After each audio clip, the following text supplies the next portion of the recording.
What's up, everybody, and welcome to the first episode of the Wild Blueberries Roundtable. This is going to be either a once a week or twice a week podcast where a bunch of us, just all sports fans, we just sit down and state our feelings and just go through legitimately every sport from baseball to water polo. So my name is Scott. I am one of the seven guys on the podcast. In this episode, we have myself, Andrew, Renz, Alex, and Zach. If we all just want to quickly introduce ourselves, I'm a native Long Islander. I'm a Yankee fan, Islanders, Jets, Knicks. So I root for my home teams. So, Andrew, you want to go next? Hey, I'm from southeastern Pennsylvania area. I big 4 for 4 Philly sports fan. Flyers, Eagles, Sixers, Union, Phillies. Yeah, and I just love my native Philadelphia sports teams. Yeah, I also root for New York City for MLS guys also. Alex, you want to go next? Sure. I'm from Buffalo, live in Vegas. My favorite hockey team is Detroit and Vegas. Also a Bills fan. Or any other sports? Baseball team Pirates. So you're a little all over the place. All right, Zach. Yeah. I'm the resident SoCal guy. So resident SoCal, so Angels, Ducks, Yep. teams like that. Just those. Anything down here, I'll cover. Down there you cheer for, and then Renz. Yeah, I'm from northern New Jersey. There's only one New Jersey team here, which is Devils, who I root for, and I'm also a Mets fan, Jets fan, and Nets fan. So masochist. Yep.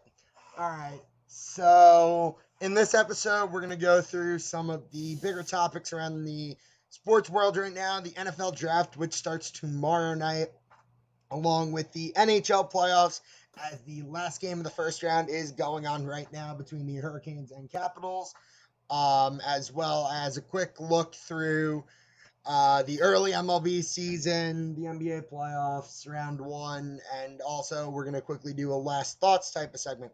So I guess I'll get us started and then we'll walk around, or we'll go around everybody. The NFL draft, which starts tomorrow night at 8 p.m. Eastern Time, held in Nashville, Tennessee, home of the Tennessee Titans this year. It seems like there's a consensus number one overall pick this year, but each of us, we have put together our list for the top 5 picks in this year's draft with trade. So, for example, if the Buccaneers were to trade down from 5, we have that in our list. Then we also have 2 predictions and a little take on Kyler Murray. So I guess we'll start off. Does everyone here have Kyler Murray going first? Yeah, I've got Kyler at 1. That seems to be a pretty straightforward pick around the around the national media. It seems like he's going to go 1, but we could get surprised tomorrow night. Mm-hmm. I don't have him going 1. Really? Yeah, I don't have him at 1 either. Have you Okay. Bosa? I have Bosa 1. I actually don't have Bosa a 1 either. Quentin Williams? Yeah. See, I like Williams. I just don't see him as a better option than Bosa. Because, especially with the Cardinals, edge and D tackle. But just if you're passing up potentially quickly one of the best edge rushers in the game up there with his brother and some of the game's elite. So, I mean, I would prefer to take Nick Bosa over Quentin Williams if I had the choice of both. But overall, with Kyler Murray, obviously, some of us have him going 1. In my case, I do. In my opinion, I think when Kyler Murray becomes a Cardinal, they are going to have to trade Josh Rosen, and that's just going to be really weird if the two of them are in the room together, because obviously the Cardinals traded up to 10 last year to take Rosen. In my opinion, I feel like there's going to be one team that is going to not luck out with one of those big four quarterbacks, and I think that's the Denver Broncos. And I think if I were the Broncos, if I were John Elway, I would call the Cardinals right now and ask to what the trade package would be for Josh Rosen. Anyone else have their thoughts? I just think Kyler Murray is going to be a really good fit in Arizona with Cliff Kingsbury's offense, and just I think he's the more dynamic talent than Josh Rosen is at this point. And where do you think Rosen would end up? Do you think they're going to keep him, or I would see Josh Rosen getting moved. I'd see either the Giants or maybe Miami or Cincinnati, as we were talking before the show about potential locations for quarterbacks to go in this draft. yeah? So Miami, I think I have him going to Miami for their first rounder next year and potentially some other picks or players, but then he'd take the reins as a starting quarterback down in Miami, and we'd see him come week 1 as a Miami Dolphin. With Cincinnati, like that's a really good place because you're seeing somebody like Andy Dalton who's nearing the end of his career sooner than later. So you're going to need to find a replacement no matter if it's in the draft this year in terms of Drew Lock or Daniel Jones, in a trade this year with Josh Rosen, or in the next couple drafts with Tua or Trevor Lawrence. So other takes on Kyler Murray and the Josh Rosen tandem that needs to be solved? I just don't think you trade up 1 year and just give up on him after 1 year. You don't trade up for a guy and then just give up on him. This is a completely different scheme, though. Like, this isn't the Steve Wilkes scheme anymore. This is Cliff Kingsbury. It's a Cliff Kingsbury team now. This is a guy who runs a pass first, immediately. Even you're gonna get some. You have some superstar guys around you. Whoever ends up taking the reins at QB this year, it's either going to be Rosen or probably Murray at the end all be all. You have guys like Larry Fitzgerald or David Johnson. So really what it's going to end up being is at 8 p.m. tomorrow night when Roger Goodell steps up to the stage, it's going to be interesting to see what ends up happening 10 minutes later when the Cardinals announce their pick. All right. I think we'll hear a lot of boos tomorrow night. Hear a lot. That is not. That's tradition. That's a guarantee. I can guarantee you that we will hear boos tomorrow. I cannot guarantee you Kyler Murray going number 1 overall. Yeah. It's Like, more than boos? likely, but I can guarantee boos. Yeah. Boos are like boos are like an NFL tradition at this rate. So same with the NHL. Gary Bettman gets booed as much as Roger Goodell does. Yeah. It might just be a sports-related thing with drafts, like with big drafts. With the MLB, like it's a very quiet thing. There's not really. Well, yeah. It's not a public thing. It's held in Secaucus every year at Studio 42, and Roger Very much. is just there with a bunch of executives. So, continuing past the number 1 pick, which obviously it's a combination of Kyler, Nick Bosa, and Quentin Williams for most of us. The San Francisco 49ers on the clock at number 2. Apparently, there have been some potential rumors that they are also listening to offers for that pick, just like the Cardinals and the Jets are. With the Niners, I have them taking Nick Bosa with Kyler Murray going 1. It's basically, that's the Marks thing. It's if Kyler goes 1, Bosa goes 2. If Bosa goes 1, the Niners will probably take Williams or they'll trade out. What else? Any other options? I have Quinn Williams at number 2. Because you had Bosa 1. All right. I had Bosa 1, yeah. And then who was it that had Williams 1? I did. I had Williams at 1. Rens, who do you have going 2 then? Oh, I had Bosa. So you just have them flipped around. All right. Yeah. I've got Nick Bosa at 2. I just think he's the hands down best player at this point in this draft, and he's just going to add a lot to that San Francisco defensive line with all the talent they already have. Yeah, that defense is scary next year. Oh, yeah. and it was scary going into this year, and their offense is going to be even better too, because they're being now led by Jimmy Garoppolo, and he's going to have an O-line. San Fran's got to invest in an O-line in round 2. In round 3, they have to look at some guys that could potentially add on to that tackle spot. I'm a Jet fan, obviously, but somebody that I looked at last year, and I was like, oh, this guy's going to protect Eli Hernandez. So something like that. I think the Niners really have to invest in some O-line to protect somebody that they invested that much money into. All right. Number 3, I have my Jets taking Quinnen Williams. Again, it's one of those pen picks. He's the second best athlete in the draft behind Nick Bosa. He's the consensus third pick. But obviously there have been some trade rumblings with potentially the Washington Redskins interested in trading up to hop over the Giants and the Raiders and the Dolphins. So what else? Any trades at 3 for any of you guys? Nah, I have New Jersey taking Greedy Williams. Yeah, I have a trade at 3. You have a trade at 3? Yeah. Wait, So hold on. Alex, who'd you have at 3? Who do you have the Jets? I had Greedy Williams. You had the Jets taking Greedy Williams at 3? Yes. Wow. that would be a shock. Oh. That is a reach. That's like one of those pure things. Like if the Redskins were to trade up, if the Jets wanted Greedy Williams, they could get him at 15. Potentially. Yeah. If not, they'll do what the Packers did last year and trade down only to trade up again. So Greedy Williams, I like him. I don't think he's number 3. So Ren, do you had a trade at 3? Yep. My trade is actually with the Cincinnati Bengals. Well then. So you have the Jets dropping to 11. Yeah. So here's the thing. Cincinnati gets a 3rd.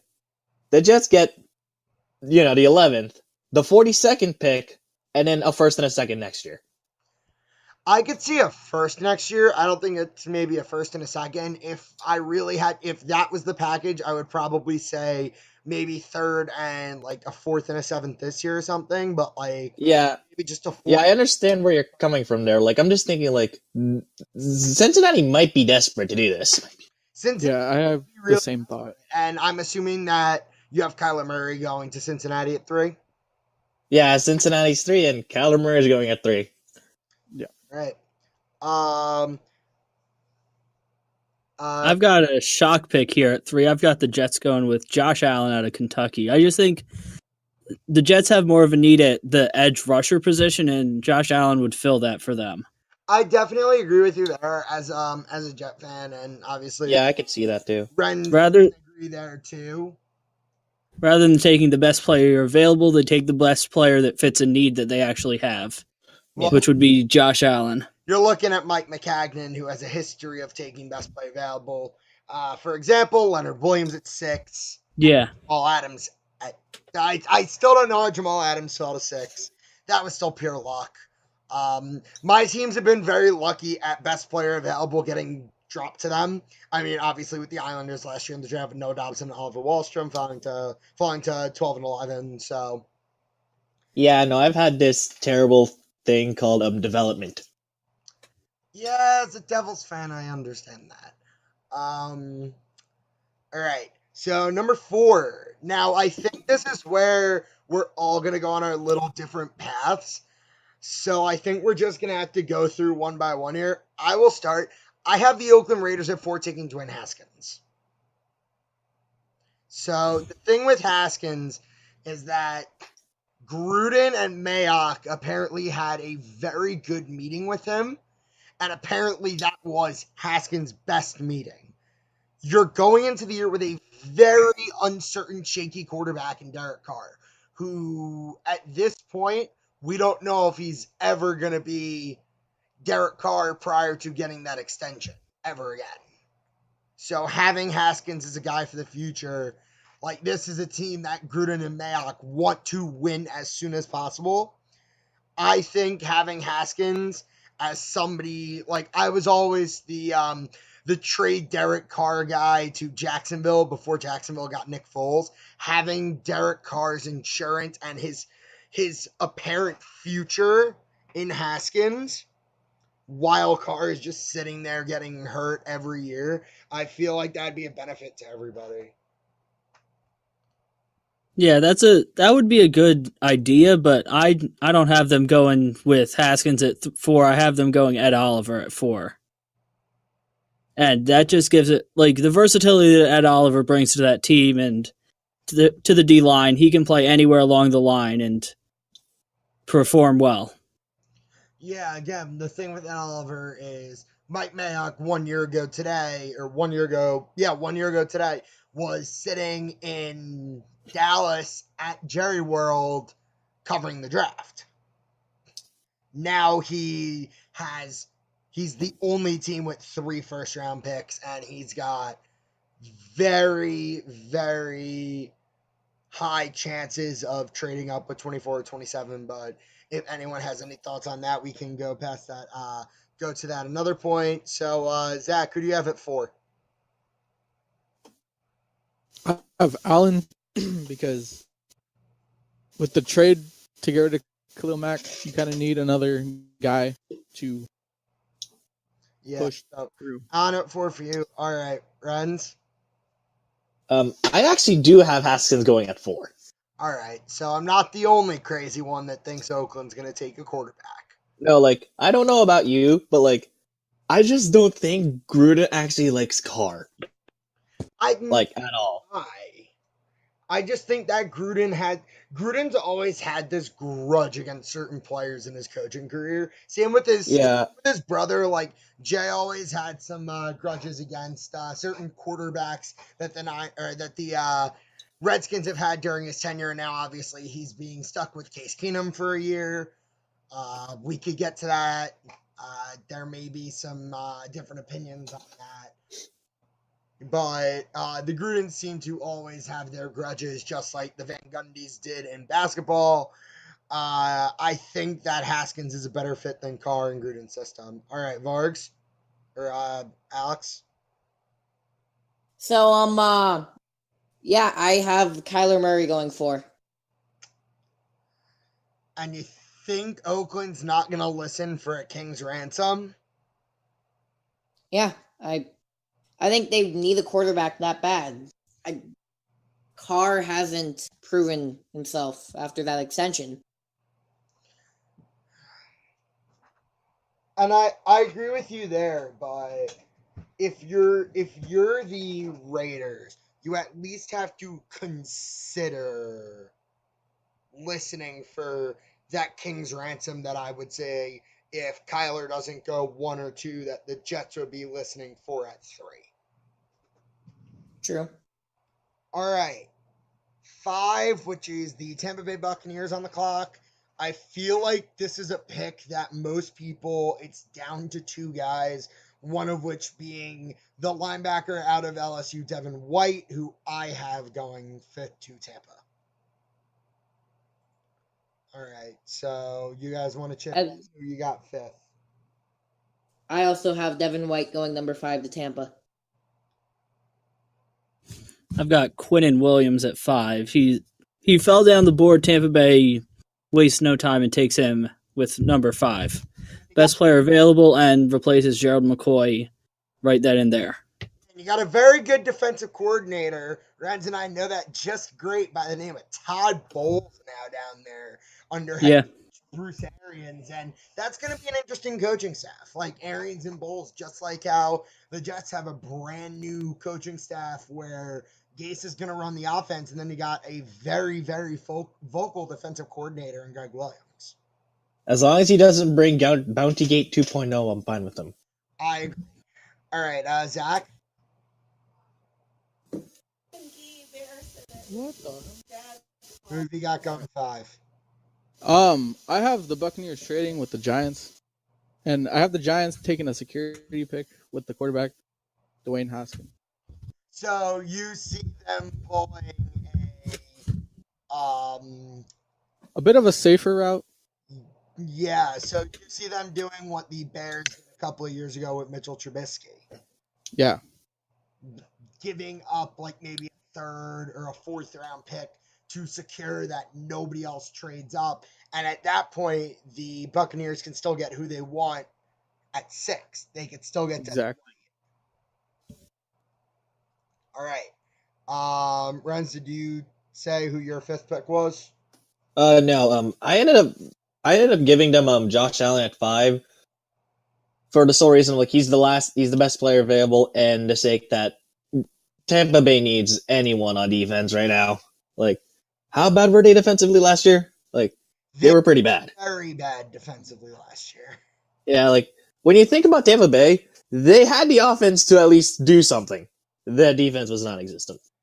Yeah, obviously you've got somebody under helm like Jameis Winston, who obviously gets made fun of all the time for being a turnover machine.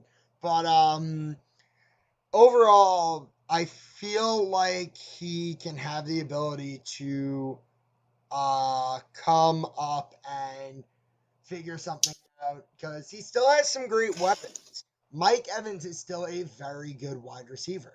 And I think that the Buccaneers may potentially trade back into the bottom of the first round or may trade back in maybe to get somebody like a DK Metcalf if he ends up falling. So overall, with that team, that's going to be an interesting team to watch. The Jets are going to be an interesting team to watch, obviously, with their investment. But now I'm going to send it over. I guess, Andrew, you could help us go through and you could start with our bold predictions. Yeah, for my bold prediction, it's not so bold per se because Howie Roseman, like being an Eagles fan, I look at what the Eagles are going to do at 25. I think if I were to be making a bold prediction, I think they probably try and trade up to get maybe like a DK Metcalf, a Marquise Brown or someone so that and then they trade Nelson Aguilar in addition to that. That has been rumored. If they get a wide receiver, that has been rumored that Nelson Aguilar may get traded. Yeah, like that would be the bold prediction. What I think will actually happen with the Eagles at 25, I think they'll probably end up trading down.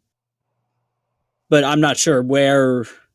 I think the safe bet is that they're going to make a trade. They will not stay at 25. Yeah, it seems like the Eagles are one of those teams that always trades no matter where they end up. Yeah, it's you very rarely see them picking where they are in the draft. Them, the Seahawks, and the Patriots always seem to be that way. Yeah. But now the Seahawks have 2 firsts, so that'll be interesting. All right. I guess I'll go next, and then Andrew, you could help go around everybody else. So my bold prediction, I actually had 2, so I guess I will go with the less surprising one, or the more surprising one, because obviously one of mine was the Redskins will trade to get a QB. Obviously, that's sort of self-explanatory. I think that the Raiders will trade up from either 24 or 27 into the mid-teens to get some familiarity for that new look offense. I think the Raiders are going to trade up to get Hollywood Brown. I think they're going to draft Antonio Brown's cousin. I feel like, well, first off, he's the best wide receiver in the class. DK Metcalf is great, but the majority of what he brings is his size.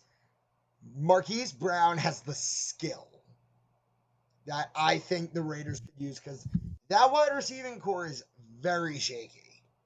Yeah, and Metcalf, like the size, yes, is there, but the talent is not as solid and the skill is not there. The fit in an offense in terms of route running is not there at the same level of Hollywood Brown.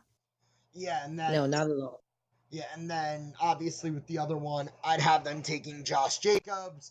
We all heard about the Marshawn Lynch situation today where he is not returning to the Raiders. In turn, he is going to probably retire again.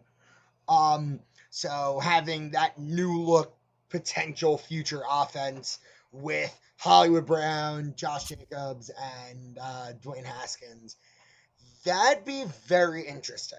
I will say that myself. All right, so now I'm gonna step back. So Andrew, take it away. Help us go through the rest. Zach, who do you have? What's your bold prediction for this draft that starts tomorrow night? I have Leonard Fournette getting traded. Well then, Where's he going? I'm not entirely sure, but I feel like if the price is right. Uh-huh. That would be a very interesting thing to see. Like the team I could see, I don't know that the Eagles necessarily still need a running back, but since their acquisition of Jordan Howard from the Bears, but they could still add another running back. It wouldn't be out of the realm of possibility. I just don't know what the asking price would be there. seems like having those two strong running backs like the Saints did with Ingram and Kamara. Yeah. All right. You build out of the backfield and you give Carson Wentz a little more help. You don't have to have him pass as much. Mm-hmm. What about Bills you, have the assets Renz? to trade for him. Yeah, they would have the assets. They've got a lot of assets there to do something surprising tomorrow night. I don't think I'd want Fournette after what happened last year in that Bills-Jags game, but still, he would be an upgrade from a 35-year-old or however old he is, McCoy. I think he's just over 30. That's He's still, not- and he's got a lot of mileage on him. Yeah, he does. And a running back doesn't take long for them to run out. Especially once they hit 30. Alex, what's your bold prediction for this weekend's draft? I have I have 3 quarterbacks going in the top 10. I don't know if that's necessarily bold more than something that we all expected to happen, no matter if it was going to be that Murray goes 1, Haskins goes 4, Jones goes 6, or the Redskins trade up and the Raiders pass on taking a quarterback, and the Redskins trade up to 3, or they trade just above the Dolphins at 13 from 15. They trade up into the top 10 somewhere to draft a third quarterback or to draft Jones or a lock. Yeah. Renz? I guess my bold prediction would be Washington moving up and Detroit moving down, but that's not really that bold. Renz, what do you got for us in terms of surprising moves happening? Yeah, so my bold prediction is kind of more of like risers and fallers. I actually think Metcalf doesn't go in the first round. Like that's the first one. One team will bite on that combine stat. Yeah. I think someone's going to take him just for the freakish athlete that he is. Yeah, but that's why I'm calling it a bold prediction. Like I doubt it's going to happen, but there might be that small chance somehow that they look more into like college stats. Bold predictions are bold, hence Zach's Leonard Fournette bold prediction. Yeah. And then the second one, Josh Jacobs might go top 10. You see, that's something I was always thinking about because Jacobs is, if you're not looking at a defensive guy or a QB, he is the most skilled player. Because I'd argue that that's TJ Hawkinson. TJ Hawkinson is skilled also. Obviously, that's somebody that a lot of people see going 9 to Jacksonville or 7 to Jacksonville.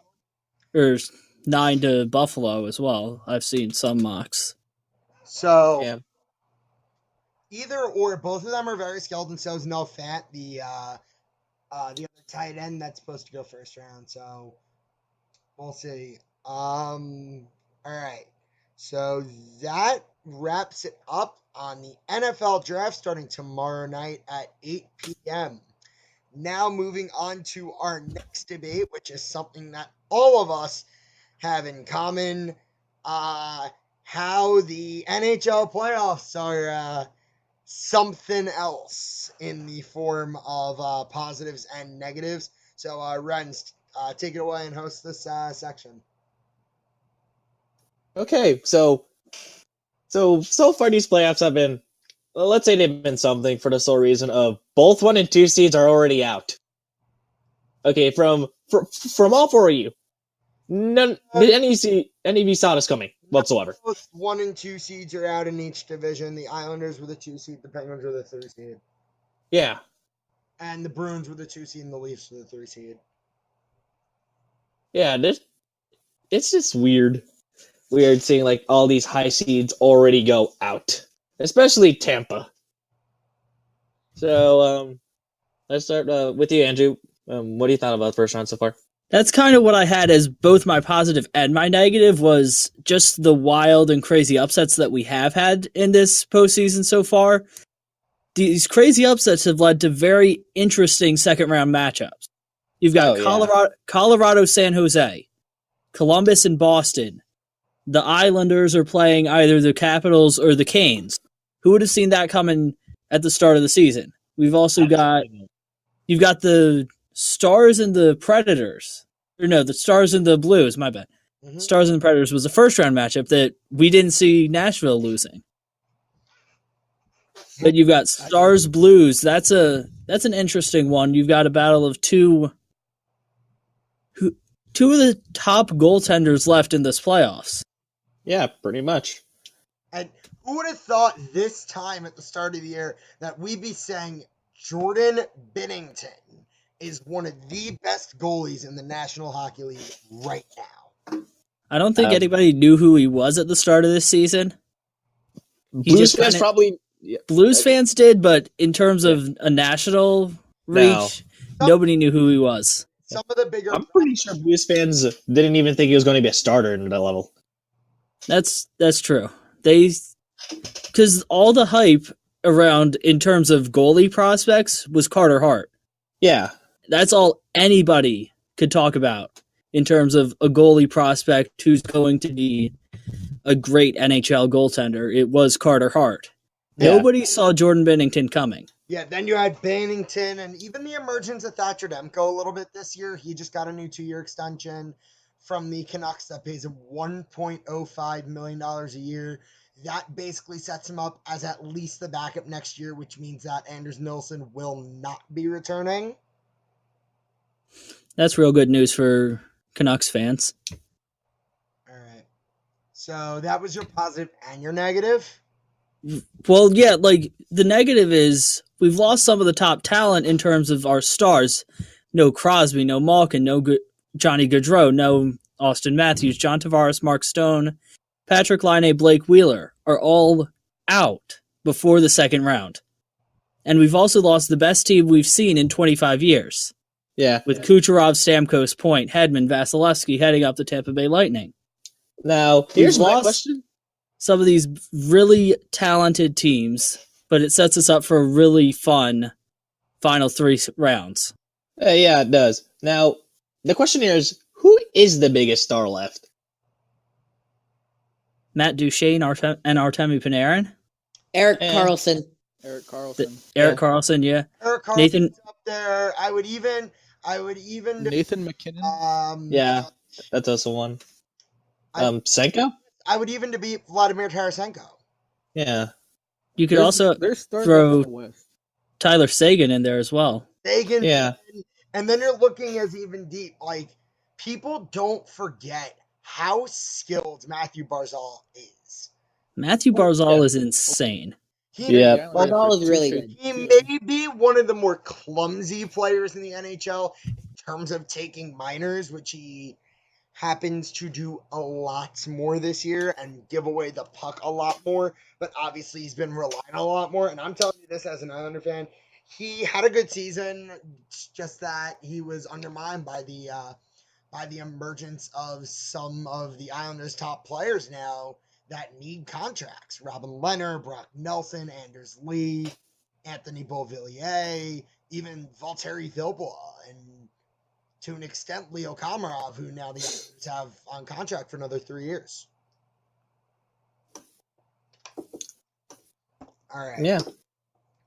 So I guess since I was chiming in, I'll talk about my positive and negative next. Yeah. Start my negative first. The inconsistent officiating Now, I also had that as one of my negatives for the sole reason of they've been bad from like the past few years, but I don't think they've ever been this inconsistent and bad in recent memory. Now, That was also one of my negatives too, because that Eakin call shouldn't have been a major.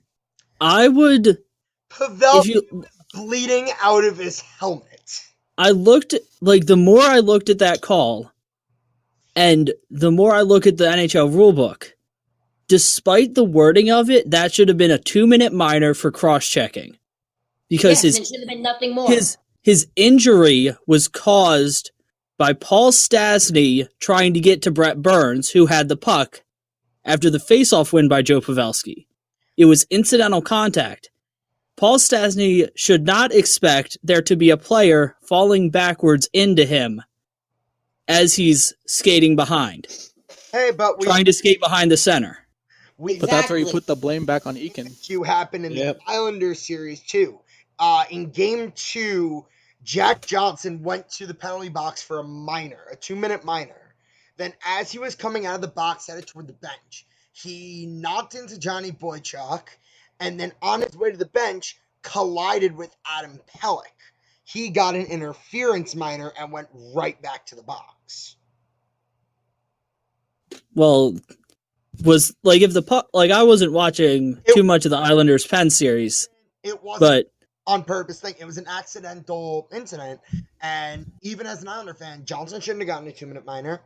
He shouldn't have gotten another 2-minute minor. He should have just been able to go back to the bench. And for reference, for anybody who does not have it on, the Hurricanes and Capitals are tied at 3 with 46.5 seconds left in the third.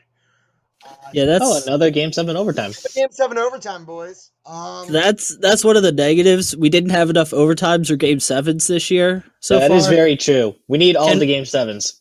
Can we get more, please? Unless the Hurricanes. We only had 3 Game 7s. Boston, Toronto, Washington, Carolina, and Vegas. Yeah. And San Jose. I want more.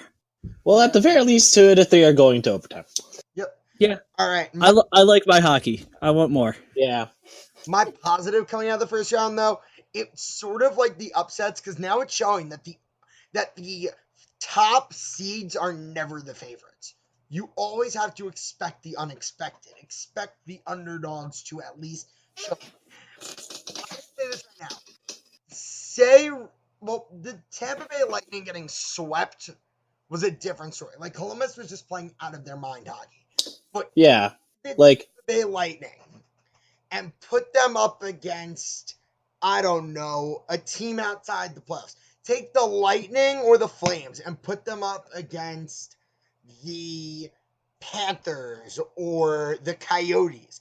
Those teams at least have a fighting chance, and they, for one game at least, and they didn't even make the playoffs. But also another positive, and this is something that not only hits to the NHL, but also hits to my home, my team. It's the emergence of Robin Lehner and the re-emergence of Ben Bishop as 2 of the top tier NHL goalies. Both of them are Vezina candidates. They're probably going to be 1 and 2. Bishop's probably going to be 1 and Lehner's going to be 2. That they both had better goals against, better state. They had better stats than Vasilevsky. All Vasilevsky had was the wins. Well, to be fair, Vasilevsky, I'm pretty sure, just didn't try after January. I don't think he did either, because Louis Domingue came in, and the whole issue is Lehner only played less than half. No, Lehner played more than half the games. That's why he was eligible. Vasilevsky got hurt, and then Domingue came in. Domingue played outstanding, and then Vasilevsky came back, and he was not as good. Yeah. The emergence of Robin Lehner, and he's gonna win the Bill Masterton Trophy. His story, just sitting down thinking about it as an Islander fan, it's we are lucky that we were the team to help Robin Lehner. I mean, that was more Trotz than anything. Trotz's teams are built around defense. I'm not even talking about Lehner from a physical defensive standpoint. If you're talking about the Islanders as a defensive team, got to give credit to John Gruden, who's our defensive coach, our PK and our defensive coach, as well as Piero Greco, who's our goaltending coach. He came over from the Leafs. He was on the Marley staff last year, and also Mitch Korn, who came over with Barry Trotz. He was the goalie coach for the past couple of years in Washington. Now he's our goaltending consultant. He has matured some of the most talented goaltenders in recent memory along the lines of Pekka Rinne, Dominic Hasek, and Braden Holtby. But what I'm talking about with Robin Lehner is more the mental side of things. He's become Like, no, I get what you're talking about with Leonard. Like, yeah. But half of his story was the fact that the Isles could play defense around him, something Buffalo couldn't. Yeah, but also, not only they fixed him as a goalie, and they fixed him as a person. And that's something that everybody in the league is just giving, like, it's been creds all around the league. And the Islanders were the team that helped him. They set him up with rehab. They set him up with everything. But now turning over back to Ben Bishop. This man is insane. Ben Bishop is insane. Like, it's not even funny. He's turned into Tampa Ben Bishop again. He needed to be healthy, which he now is. All right. So I feel like I gave like my positive and negative enough to the point where it's like you realize that these NHL playoffs have been something out of a storybook so far, and it's round one. All right, so I'll send it back over to you, Renz, to finish it off with yours, Zach's, and Alex's. Yep. Okay, yeah, Zach, what's your positive and negative to the playoffs so far? My positive is finding the re-love for the NHL playoffs. Because for the past few years, it's just been dominated by pretty much the same few teams. Yeah. And with the Predators out, the Penguins out, the Jets out, the Capitals are in overtime right now, are going to go to overtime. Intermission. So it's wide open. Yep. And you're looking at some of these teams that are now in the playoffs that are going to be the new breed. Like the St. Louis Blues, the New York Islanders, the Carolina Hurricanes. Like these teams that are going to be controlling the league for the future. Mm-hmm.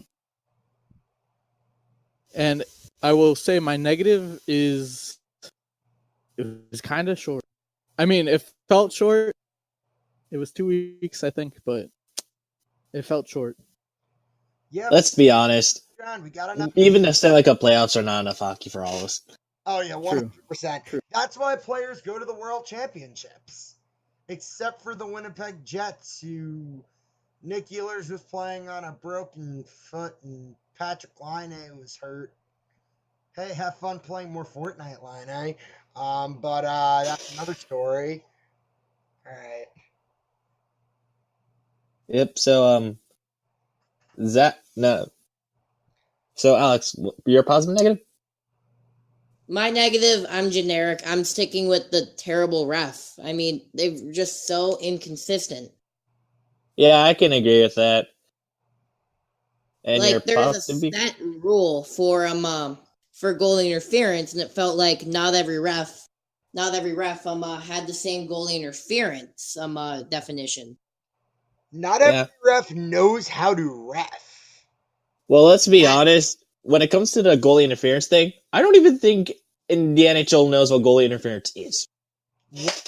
I'd agree. Nobody knows what goalie interference is. Yeah, like it's a coin flip. Yeah, like there's been cases where you could like tackle a goalie and puck goes in, and like they're gonna review it for a goalie interference, and nope, good goal. 2017 Stanley Cup playoffs. Pekka Rinne was run into by Patrick Hornquist before that goal went in. And also, the Predators got a goal taken away for this same. From the from the dumbass offside call. Yep. That goal was onside, and Rene was driven into. Kessler didn't interfere with Talbot. Yeah. Yep. All right. So what about your? Oh, my positive, I'm just sticking with the fact that you can't count anybody out. You really Like this is like if you're in the playoffs, you have a shot. Yeah, basically. I mean, look at Nashville. Yeah. They were a 16 seed that made the cup. Yep. You thinking happen? I mean, like Yep, we already knew like how random it was with the Kings winning the cup as an 8 seed, but still, I think this year just hammered that message home. Mm-hmm. Oh yeah, very much did when what like both 8 seeds ended up making it to the second round. All 4 wild card teams. If Carolina wins today, all 4 wild card That teams. made the second round. Like that's insanity. Has it ever happened before that all 4 wildcard teams have made the second round? Well, how long has this format been around for? Like Only, I want to say, 14? Like 13, 14 was the first year? yeah, I think 5 or 6 years. This is ever. Yeah, like that's never happened. There's no way this has ever happened. If Washington loses, this will be the first time ever that all 4 1 seeds are out. Yeah. So that's all the wild cards making. Yeah. Yeah. And for me, my positive of the playoffs is this is kind of more of a funny thing. The fact that the first round of playoffs was so unexpected that NHL.com, the bracket challenge, had to have a second chance bracket at the end of round 1. Good For the first time in history. bring that. Yep. Yeah, but if you change your bracket, that's kind of just It is dumb. It defeats the purpose of brackets. Winning $1 million. The only time it's okay is in the NCAA tournament. Oh yeah, because there's no way you're ever gonna get a perfect bracket. Yeah. Like it's for physically impossible. 1 in It's- 3.4 trillion odd to get a perfect NCAA bracket. There Like- was the one guy who had like 41 games right this year. Yeah. Didn't he lose in like the Elite 8 or was it the Final 4? It Sweet was 16 with Purdue. it was a Sweet 16 matchup he lost. Nah. He lost a matchup in the Sweet 16. All right. The breakdown of playoff overtime goals for the Canes and Caps. For the Caps, Backstrom 4, Orpik 2, Kuzi, Eller, Hagelin, Wilson 1. For the Canes, Mr. Game 7 2, Nino Niederreiter 1. Okay, so I just want to hear this from everyone. Who do you have who's gonna score the game-winning goal for each team in overtime? Oh, Butch, I was just going to say that. overtime Yeah. challenge, guys. Yep. So for me, honestly, I think it's gonna be Carlson for the Caps, and for the Hurricanes, it's gonna be I think it's Aho. Just like a cop out. Give me Um, Ovi and give me Mr. Game 7, Justin Williams. See, that's the Yeah, I real can see compliment. that. Mr. Game 7. All right. Yep. Hand me over piping hot Brett Connolly, who's been really good lately. He's been playing some real good hockey. Yeah, he's been playing well. For the Hurricanes, let's go Jacob Slavin. I can see that. Like, Yeah. let's. No, change it. Dougie Hamilton. He scored 14 goals since January 1st. Yeah, I could still see that. Like, it would be anticlimactic, but let's be honest, this game could literally end in a softie. Like that goal could be a softie. Yeah, it could. Yeah. Considering one of your goalies is Peter Mrazek, Oh yeah, no. If someone's gonna give that up, That- it's Mrazek. that goal could go in from center ice. Yeah. Well, but then again, Holtby has If you've given up been his fair watching share the of weak goals series, too. The weak Yeah. goals have been on Holtby's side. All right. Then I guess that means it's time for Mrazek to give up a softie. How embarrassing would it be if the game-winning goal was Steve Mason-esque? That'd be a joke. Or Michael Layton-esque to reference the 2010 finals, which I hate. Yeah, that too. Yep. Yeah, that too. Game 6. Yeah. Somehow beating Michael Layton short side and getting it stuck in the net, Yeah, and no one knowing except for Patrick Kane, who Yeah. can kick rocks, Yep. It's All legit. right. because he should be a Philadelphia Flyer. Let's just say draft lotteries are not fun to the Flyers. No, Other than 2 years 17. ago when we got Nolan Patrick, who Yeah. is Yeah. Hey, we all know who the draft lottery is fun to. Taylor Hall. That's it. Yes. Pretty much. Taylor Hall, lottery ball expert. Yep. So He has All right. like 5 lottery wins. out of his 9 years in the NHL, 5 lottery wins in a heart. That's insane. Yeah. Tom Wilson, or not Tom Wilson. Taylor Hall is a witch. Taylor Hall is a witch. Yeah. All So right. Fogel's going to score, right? Fogel. Warren Fogle, the god himself. I don't know why I picked a defenseman. The To be cap fair, killer, that dude's Warren been really Fogle. hot. He could He be is the the one. cap killer. Yeah. All right. So the third topic was supposed to be a wrap around the NBA and the MLB right now. I guess I could shorten this to this. NBA playoffs have been interesting. They've been predictable, like usual. Yeah. Yeah, I was about to say the same thing with Have you, they Zach. really been that interesting? It's your top seeds are moving on. Well, Let's be Milwaukee, honest. Boston, Philadelphia, Toronto in the East. No, did anyone expect any difference? Russell Like- Westbrook on Twitter? Yeah. So for me, this is a hot take. The most interesting thing from round 1 was when Damian Lillard dropped that game-winning 3 against the Thunder to eliminate them. That's Yeah, the most last interesting night. thing. That was insane. Done. Yeah, it was. Last I night. saw. Yeah, I don't that's think been the that's most a hot entertaining take. thing in round 1 for me. That's the one thing. Well, I mean, what was really cool, like, Blake Griffin, obviously, he fought on that bad knee. He had arthroscopic surgery today, so he was Oh yeah. bad knee during Game 4, and he got during the last game of the series, and he got a standing ovation. The Nets being blown out by the Sixers in Game 5. That was interesting. We were all talking while the Sixers had a 27-6 lead to start the game. Can we talk about that first quarter where you didn't score until 6.5 minutes to go? Fair enough. Oh yeah. What Yeah, that was- defense by the Sixers? Yeah, that was pretty bad. DeMarcus Cousins torn Achilles. He's out for the rest of the playoffs. I thought it was a torn. It was either a torn Achilles or a torn groin. He's out for the rest of the playoffs. Yeah, we could say that. And the Raptors are good. So that's it. The Raptors. That sets up a really interesting series in round 2 with the Sixers. Yeah. Yeah. All right.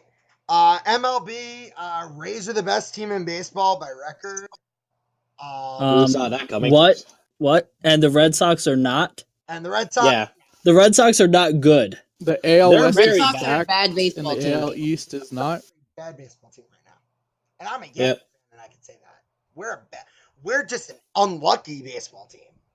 I mean, You're Oh just- yeah, no. If you guys were healthy, You're just injured to shit. Stanton's back is healthy. He had a Yeah. cortisone shot in his shoulder today, though. So he's Yeah. out for another week. Vlad, No, like if the Yankees were healthy, they'd literally run over the AL East right now. Like Yeah. that's just reality. They would still lose to the Rays. Rays have been really good. I'll say that much. Yeah, Vlad Jr.'s coming up. Vlad Jr.'s finally, like I it's hate about, that. like, a It's year. about time. Like we heard all about him like 2018, and he never came up. Mhm. It's Vlad about Jr. time for him to be in the Vlad majors. Jr. that. It is. I saw his dad play live. I don't need to see Vlad Jr. play. The rookie class this year has been crazy. Pete Alonso, Fernando Tatis Jr. They've been Halo Jimenez. very, very hot to start the year. The Pirates pitching has been really good. The Pirates have been really Yeah. good overall, despite having some injury concerns and Melky Cabrera being an everyday player for them. Before this current Arizona series, they'd only given up 4 runs in the first 6 innings. Yeah. Their starting pitching was locked down. Bullpen, not so much. Yep. Sounds like the Yankees.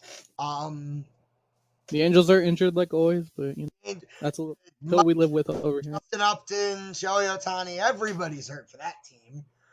Trout's back though. Upton and Ohtani, yet not so much. Yeah, but we have Trout for 12 more years, so I really kind of care less. Dodgers are good. Shocker. Wow. The Padres are good. Cody Machado's Bellinger is killing the best me. player in baseball. Yeah, Cody Bellinger is just crushing baseballs all over the place. Christian. I forgot Yelich exists. Hello? Yelich is just picking up where he left off last year. Yeah. He may win the NL MVP again. That means 2 NL MVPs after Derek Jeter traded him. Oh, by the way, did I tell you the Marlins suck? Who saw that coming? Who saw Everybody. You know, I honestly had the Marlins first place. No, God. They're only the worst team in the league by a game.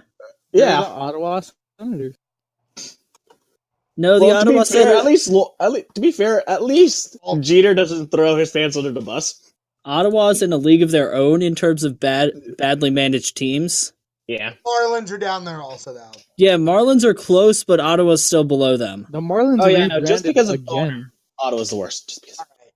The Marlins have the worst management because they got rid of that home run statute thing in the outfield. No, they have the best management for doing that. The thing was an atrocity. That thing was hideous. I'm gonna be honest. It was It so was That ugly. thing was a work of God. Warren Twelve would just deke around Nick Jensen, but Holtby just ate up the shot. Not surprising. It's Holtby. So Very good goaltender. now that we did our little NBA and MLB whip around, we kind of figured out that the NBA playoffs are top seeded basically, and the Trailblazers are good. The MLB is as usual. Teams are unlucky, and the Marlins stink. So I guess now we're gonna move on to our little last thoughts whip around. We'll just each go around, give one last thought on really any sport. It could be something that we didn't talk about. I know the college football just put in new rules. The AAF made some more dumb opinions. They're making each player pay for their medical insurance that the AAF was covering. Great job, Tom Dundon. You're a fantastic investor. And the Canes almost just scored again. All right. And the puck's off, or the net's off. All right. So I guess I'll start, and then we'll just work our way around. The NFL draft this year, normally there's like that one team that brings out a guy on day 2 to announce a pick, like how the Eagles did it with David Akers. the Eagles did with Dave Akers, which is probably the best thing ever. That was my favorite thing from last year's draft. David Akers going up there, drafting Dallas Goedert, and sticking it to Cowboys fans. Oh, I love that moment. 110%. Who doesn't? This year, I don't know who it's going to be, but I feel like the team that's going to bring that guy up there is obviously going to be from the AFC South. I feel like it's going to be the Texans. Hmm. All right. Also, one last thing. Game 7 overtimes are fun. And Rhys Hoskins, his home run trot tonight was 4 seconds longer than Bartolo Colon's home run trot was. So The Angels scored. what? The Angels scored. I just wanted to throw that in there.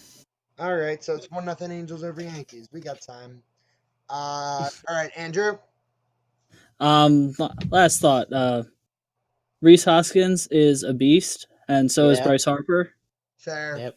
I love them both. They are just the perfect 3-4 hitters for this team. They just need to stay hot. Oh Oh, yeah. yeah. No. That And- 34 is like scary to face. The Phillies lineup when healthy is so deep.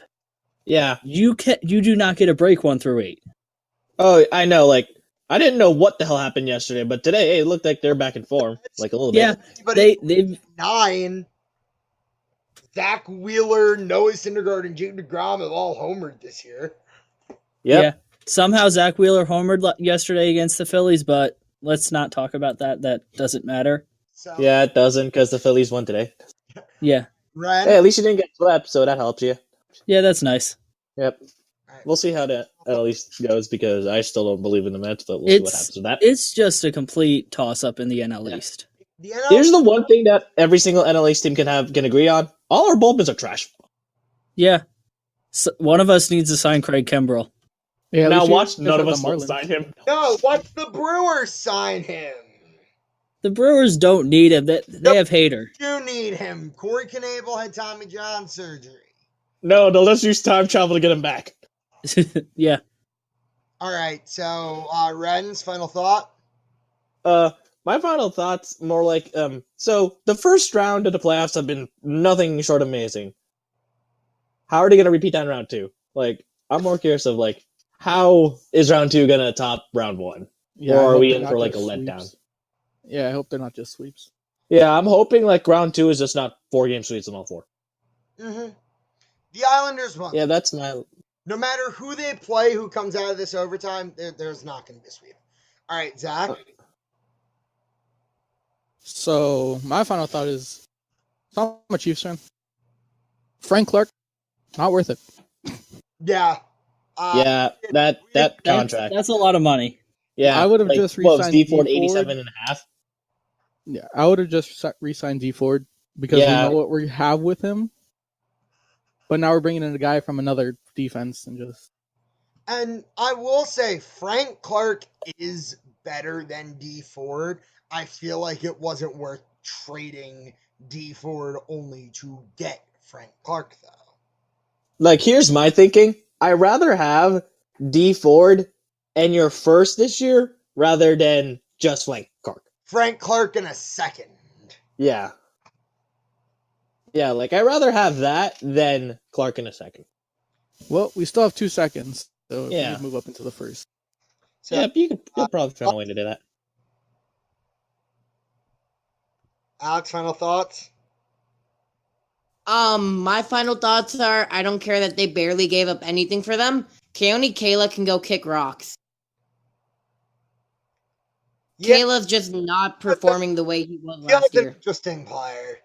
I wanted him on the Yankees before the Pirates got him. Then I realized the Yankees didn't need him because Yeah, the Yankees got Britain. and we have him for another 2 years after this. We also That was- have Kayla for 2 years, but Kayla forgot how to pitch, so The Yankees also got Adam Ottavino, Yep. that's who's a very good pitcher. Yep.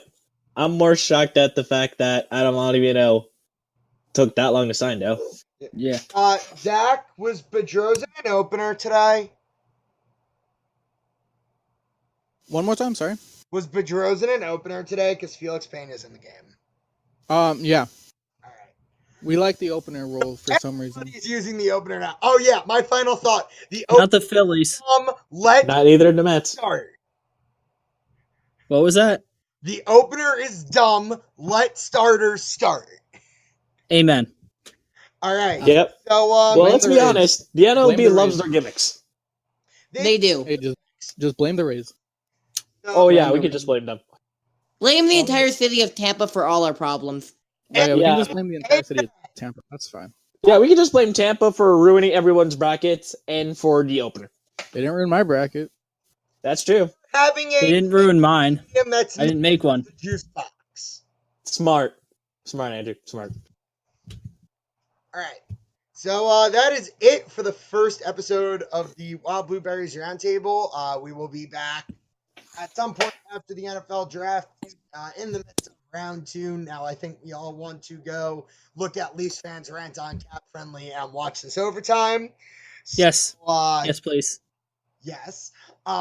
So that will be it, and we will see you next time.